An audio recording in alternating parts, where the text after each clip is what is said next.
आसिफ साहब फरमाने लगे कि तानसेन का गाना किससे गवाइएगा, तो मैंने कहा इस दौर का, इस ज़माने का जो तानसेन है वही गाए तो बेहतर है। कौन है वो? आसिफ साहब सिगरेट पीते थे और उसका ऐश गुल यूँ झाड़ते थे, ये स्टाइल था उनका। कौन है वो? मैंने कहा बड़े गुलाम अली खान साहब, लेकिन वो फिल्मों में गाते नहीं हैं। तो कहने आप वक्त लीजिए, उनसे अपॉइंटमेंट लीजिए, मैं चलता हूँ।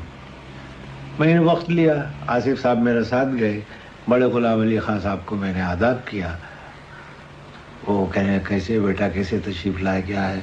मैंने कहा हुजूर एक फ़िल्म बन रही है मुग़ल आज़म, और ये ऐसी फिल्म है कि दोबारा नहीं बनेगी, और आपके शान के शाया हैं, आप इसमें हमारे साथ अगर कोऑपरेट करें, हमारा साथ दें। एक गाना है तानसेन का, हम आवाज़ आपकी इस्तेमाल करना चाहते हैं, आपसे गवाना चाहते हैं, तो आप अगर ये मेहरबानी फरमाएं।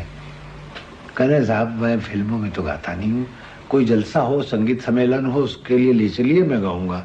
तो आसिफ साहब ने फौरन सिगरेट का कश लेते हुए चुटकी बजाई, खान साहब गाना आप ही गाएंगे। तो बड़े गुलाम अली खान साहब ने बड़े एक झुंझला के मुझे देखा, फिर उनको देखा, फिर मुझसे कह दिए कौन साहब हैं, ये किसको ले आए आप साथ में? मैंने कहा साहब ये प्रोड्यूसर और डायरेक्टर है इसके। अब साहब कोई भी हो, लेकिन मैं जब कह रहा हूँ कि मैं नहीं गाऊंगा तो ज़बरदस्ती ये कह रहे हैं आप ही गाएंगे। फिर आसिफ साहब ने गाना आप ही गाएंगे, कीमत आपकी, उसमें दूसरा लफ्ज़ नहीं कहूँगा, मगर गाना आप ही गाएंगे। फिर खान साहब ने इधर उधर देखा, मैं मुझसे कहने ज़रा बाहर आइए, बालकनी में ले गए मुझे। कहने मैं कुछ ऐसी बात कह दूँ इससे कि भाग जाए। मैंने कहा हुजूर मेरे ही नुकसान होगा।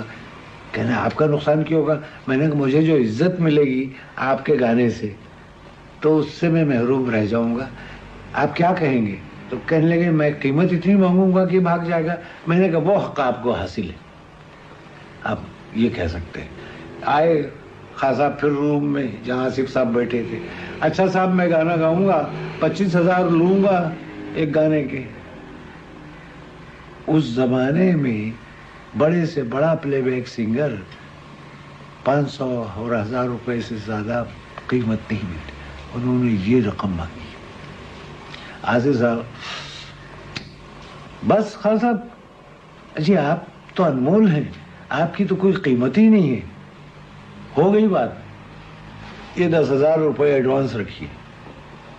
बड़े गुलाम अली खान साहब तो हैरत में पड़ गए, फिर मुझसे कहने बड़ा कदरदान में लगता है। गरज ये इस तरह से गुलाम अली खान साहब आए, उनको यहाँ रिहर्सल कराई, और जब हम गाना रिकॉर्ड कर रहे थे, वो लव सीन जो है अनारकली और सलीम, शहजादा सलीम का, उसमें कोई डायलॉग नहीं था, सिर्फ गाने से उस सीन को उभारते थे, एक्सप्लेनेशन जो भी लव सीन का था।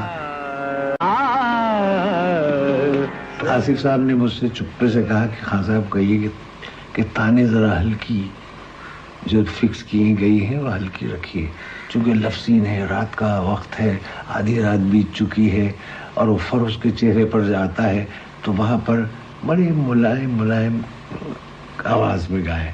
मैंने खान साहब से अर्ज़ किया, तो खान साहब कहने लगे कि भाई वो पिक्चर बताइए मुझे जब गाऊंगा। साहब वो पिक्चर ले चुके थे, वो एडिट करके दूसरे दिन मंगाई गई पिक्चर, उस रोज़ कैंसिल हुआ रिकॉर्डिंग, पिक्चर का लूप बना के उनके सामने वो पूरा सीन दिखाया गया। कहने भाई ये चलता रहेगा जब गाऊंगा मैं। तो वो फिल्म चलता रहा, उसके साथ वो गाना गाए हैं। आप कभी गौर कीजिए कि जहाँ पर क्लोज शॉट्स आते हैं वहाँ खनक और मुर्की अलग है, जहाँ लॉन्ग शॉट है वहाँ अलग है। तो उसको देख के जैसे सेट किया था वैसे ही खान साहब गए, वो पिक्चर चलती रही उनके सामने।